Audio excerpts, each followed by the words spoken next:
जम्मू कश्मीर के पूर्व मुख्यमंत्री फारूक अब्दुल्ला को एक बार फिर निर्विरोध नेशनल कॉन्फ्रेंस का अध्यक्ष चुन लिया गया। उन्होंने हाल ही में घोषणा की थी कि वे पार्टी में अध्यक्ष पद छोड़ देंगे। फिर अध्यक्ष निर्वाचित होने के बाद उन्होंने 2018 के पंचायत चुनाव का जिक्र किया। कहा कि उस वक्त चुनाव का बहिष्कार करना बहुत बड़ी गलती थी। आगामी किसी भी चुनाव में ऐसा नहीं दोहराया जाएगा। उन्होंने सरकार और सुरक्षा बलों को चेतावनी भी दी कि चुनाव प्रक्रिया में किसी प्रकार का हस्तक्षेप बर्दाश्त नहीं करेंगे।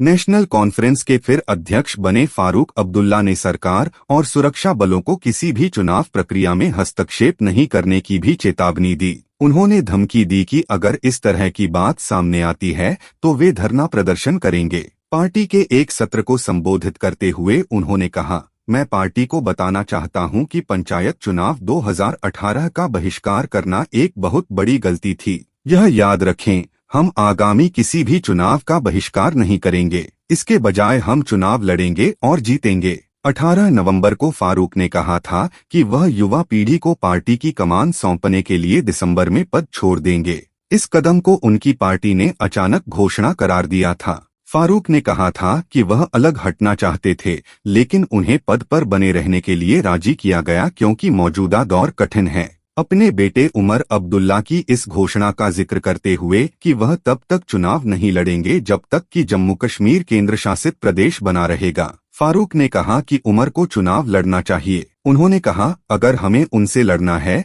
तो हम सभी को चुनाव लड़ना होगा। गौरतलब है कि 83 वर्षीय अपने पिता शेख अब्दुल्ला के बाद 1981 में फारूक ने नेका के अध्यक्ष की कमान संभाली थी और वह 2009 से वर्तमान तक इस पद पर हैं।